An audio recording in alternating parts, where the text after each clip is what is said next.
क्या पीटीआई इस पेशरफ से मुतमिन थी या फिर ये एससीओ की वजह से आपने ये समझौता किया? देखिए, दोनों चीज़ें थी। एक तो ये है कि उन्होंने इस बात की गारंटी दी कि जी डॉक्टर्स की मुलाकात कराई जाएगी, और दूसरा ज़ाहिर है शंघाई ताउन तंजीम भी हमारे लिए बहुत अहम थी। हमने इन दोनों चीज़ों को मद्देनज़र रखते हुए पाकिस्तान के बेहतरीन मफाद में और इमरान खान साहब को मुलाकात और स्पेशली डॉक्टर्स की मुलाकात के हवाले से उनकी इस कमिटमेंट के ऊपर हमने ये अपना प्रोटेस्ट मुलतवी किया। और मैं ये समझता हूँ कि गवर्नमेंट को अपना रोल अदा करना चाहिए और डॉक्टर आसिम साहब से मुलाकात करानी चाहिए थी। ये ना कराना, ये उनकी बदनीयती भी है और बेईमानी भी है। और इस हवाले से देखें, एक साबिक प्राइम मिनिस्टर, एक सबसे बड़ी पॉलिटिकल पार्टी का सरबराह, अगर उसको सेहत के हवाले से कोई तशवीश है हमें, तो उनसे उनको मिलाने में क्या हर्ज है? अगर वो ये समझते हैं कि एवरीथिंग इज़ ओके और अगर इसमें कोई दूसरी कोई खराबी नहीं है, तो फिर इसमें कोई हर्ज नहीं थी। और अगर उनकी बदनीयती है या कुछ और नीयत है उनकी, तो फिर हम कुछ भी नहीं कह सकते। लेकिन आप एग्रीमेंट जो मैंने देखा, बैरिस्टर गौहर जो ट्वीट कर रहे थे या बयान भी थे, पिम्स के डॉक्टर्स जाके उनका मुआयना करेंगे। अब जब मैं आपसे मुखातिब हूँ, इस वक्त तक क्या वो डॉक्टर्स गए हैं इमरान खान साहब से मिलने के लिए? मुआयना हुआ है? आपकी जमात को इसका इल्म हुआ है? देखिए, मेरी इन्फॉर्मेशन के मुताबिक 2 बजे के करीब डॉक्टर्स गए हुए थे, जिसमें डॉक्टर आसिम साहब भी वहाँ वेट कर रहे थे।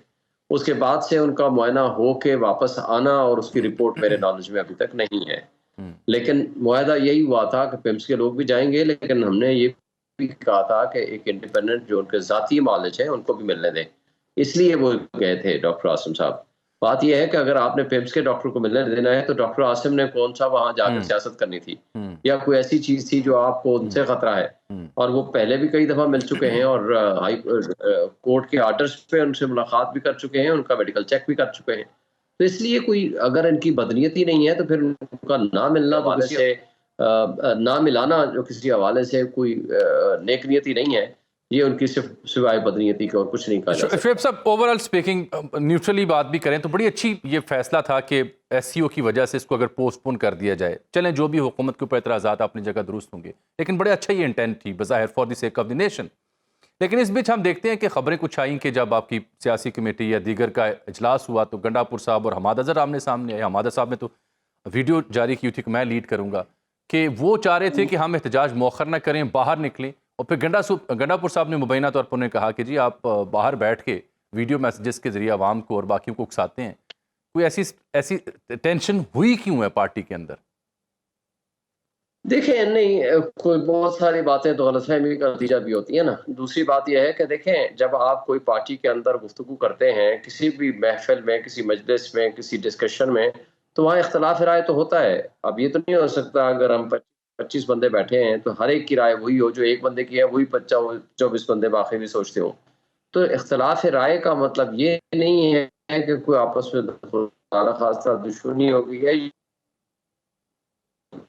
ठीक। जो मेजॉरिटी डिसीजन हुआ करता है that सब उसके साथ होते हैं, और यही हमेशा से उसूल है किसी भी पार्टी का, किसी का, या किसी भी महफिल में रहने वाले लोगों का। तो मेरा ख्याल है कि ये सबसे बड़ी पॉलिटिकल पार्टी है और डेमोक्रेटिक पार्टी है, और हम आपस में मुशावरत करके इख्तलाफ राय। लेकिन शुएब साहब, क्या क्या क्या क्या आप इस तासुर को, इस पर यकीन रखते हैं कि ये भी एक फैक्ट है कि जो बाहर बैठी क़यादत है या बाहर बैठे तज्ज़िया निगार हैं या लापता या गायब लोग हैं, उनका जो पॉइंट ऑफ व्यू है वो कुछ ज़मीनी हक़ाइक़ से मुख्तलिफ है? क्योंकि भुगत आप लोग रहे हैं, बेयर आप कर रहे हैं, सफ़र आप कर रहे हैं, जो भी क़यादत आपकी मौजूद है, तो ये तासुर तो अपनी जगह दुरुस्त है ना? देखें, हर एक का अपना अपना एक मौक़िफ़ होता है, और मैं नहीं समझता कि हम सबका मौक़िफ़ लेने के बाद हम कोई इन्फोर्स करते हैं और या कोई ऐसी चीज़ जो डिक्टेट करते हैं। हमारे यहाँ एक बड़ा अच्छा तरीक़ाकार है, हर एक की ओपिनियन लें और मेजॉरिटी व्यू से आप फैसले करें। कभी तो कंसेंसस हो जाता है, यूनानिमस फैसला हो जाता है, कभी ज़्यादातर इम्कान ये होता है कि वो मेजॉरिटी व्यू से फैसले हो जाते हैं। हर एक के अपने मुख्तलिफ राय होती है और उस राय के ऊपर डिस्कशन होती है, और उस डिस्कशन के नतीजे में जो मुत्तफ़िका राय बनती है, वो हम फिर एलामिया की सूरत में जारी करते हैं। तो यही उसूल है किसी भी पॉलिटिकल पार्टी का, किसी भी मीटिंग का, किसी भी मजलिस का। तो अल्हम्दुलिल्लाह हम डेमोक्रेटिक तरीके से चलते हैं। देखें, इख्तिलाफ राय किसी जमहूरियत का होस्ट हुआ करता है, और अल्हम्दुलिल्लाह हम शुएब जमहूरी साहब, तरीके से 18 तारीख के बाद क्या पीटीआई दोबारा डी चौक इस्लामाबाद की कॉल दे सकती है या ऐसा इरादा रखती है?